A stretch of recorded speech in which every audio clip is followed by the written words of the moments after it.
The Vehicle Master Inquiry, why it is so important. How many of you watching this video know what a VMI or a Vehicle Master Inquiry is? Well, I'm here to tell you if you don't.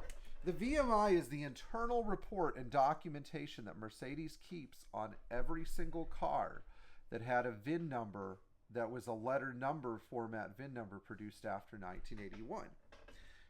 Now, what does a VMI tell you? Well, it tells you two things: the car's service history and its warranty history.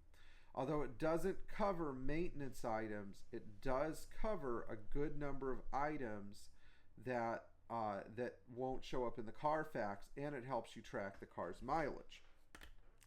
So let's say I need to research a car that I'm buying, and this is really important. The VMI comes into play when you are buying a Mercedes-Benz. It doesn't matter what year it is, as long as it's newer than 1981. And sometimes it helps to look for one even if it's older than 1981. Now, when Mercedes started using electronic records, and this was as early as 1988 or 89, that's when the VMI documentation began. I always find the VMI useful when I'm looking at low mileage cars. So let's pretend I'm looking at a 1989 560 SL that's for sale on Hemmings with a dealer and a Carfax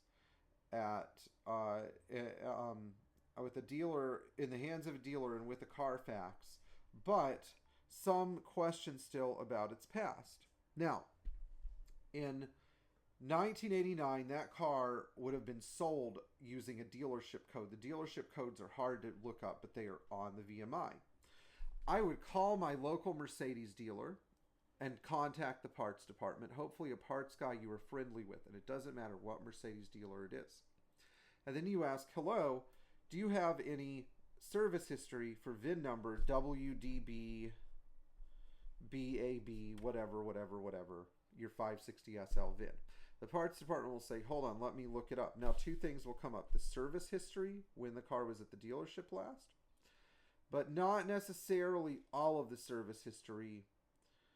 Items like some items like oil changes or minuscule items like battery replacements don't always come up, but warranty items and major repairs and co-pay repairs from Mercedes or good faith repairs will come up. So if you go into if you start looking up VMI, what you'll find is the item that was replaced, the mileage at the time and the date, and whether it was a warranty repair or not. So let's say this 560 SL was at the dealership 5 times, and let's say that it has 42,000 indicated miles. Now, let's say it first went to the dealership in 1990 for a battery warranty at 1,200 miles. Let's say it went into the dealership in 1992 for a repair to the radio and alarm system, which was a real troublesome item. And at the time, it had 22,000 miles, indicating somebody was driving it. And let's say that it had gone back to the dealership in 1994 because, let's say it needed an idler arm bushing. And at the time, it had 29,000 miles. And then let's say it went to the dealership in 1997 to get an issue resolved with the instrument cluster at 39,000 miles. And then let's say it went to the dealership one more time in 1999 with 40,500 miles, needing a reverse light bulb or something simple like that. Now, the main value here isn't the repair itself, but the mileage and the date. If I saw that this car had 40,000 miles on it in 99, and in 97 it had 39,000 miles on it, it had an instrument cluster repair, which we don't know what that could have been. Maybe it could have been a speedometer or something like that, and accumulated 10,000 miles in 3 years. We're kind of wondering what's really going on here. Did the odometer stop working, or was the odometer replaced at some point? We can't entirely be sure.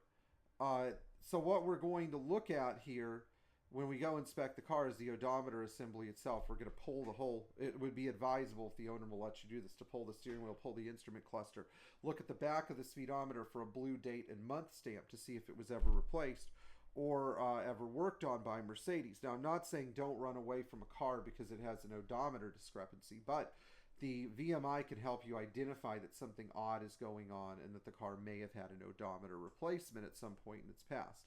Now, the other value of a VMI is you can see when the car was driven. So let's say this car was in Massachusetts and the 1994 visit was logged in February and the 1997 visit was logged in January of 1997 and the 1999 visit was logged in September.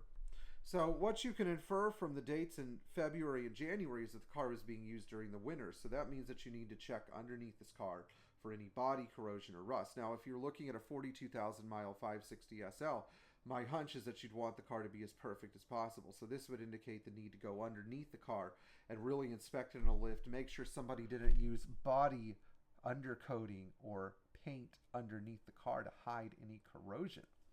And then last but not least, you want to supplement this with your Carfax records. So in this case, if we're looking at this car today, that would mean that around somewhere between 1999 and the present day, very few miles were put on it. If it's a 42,000 mile car, we'll say it accumulated 1,500 miles in 20 years. But there could be another component to this. It could mean that the odometer failed and the car was just driving around with a broken odometer, which is very common on 126s, 107s, 124s, and similar cars.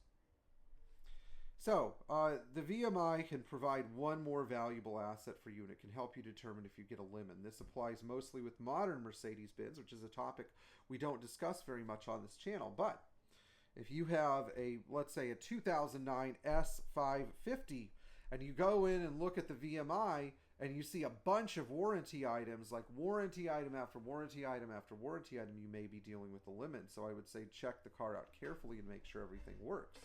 It's a similar situation even with cars from the 90s. The most frustrating aspect that I've determined of working with VMIs is the willingness of the dealer to provide them to you. This means you need to identify a parts guy or a Mercedes-Benz employee you have a good relationship with. Mercedes-Benz Classic Center cannot provide VMIs, which is ridiculous. So Michael Coons, if you're watching, but you're probably not, you need to get your guys to provide VMIs because that helps you guys sell more cars and helps you guys sell more parts, which is what you're in business to do, right? Anyway, I hope you enjoyed this video. Please like, share, and subscribe, and tap the bell for notifications. If you have questions about the Vehicle Master Inquiry, please let me know. And if you need a VMI performed and you can't get a hold of a parts guy, if you send us a Patreon donation of $10, we will get a VMI done for you on any car that you're interested in buying. It will not be a printed VMI. It will simply be a typed email, because oftentimes you don't get this stuff printed. The dealers are not allowed to disclose it, but they should be able to tell you verbally. Anyway, we can help you with this, and thank you so much for asking in advance. In the meantime, enjoy driving your Mercedes-Benz, learn its history, cherish its history, love the car, and enjoy all. We hope you enjoyed all of our videos, and if you're supporting us on Patreon already, thank you, and you get your VMI for free if you need one.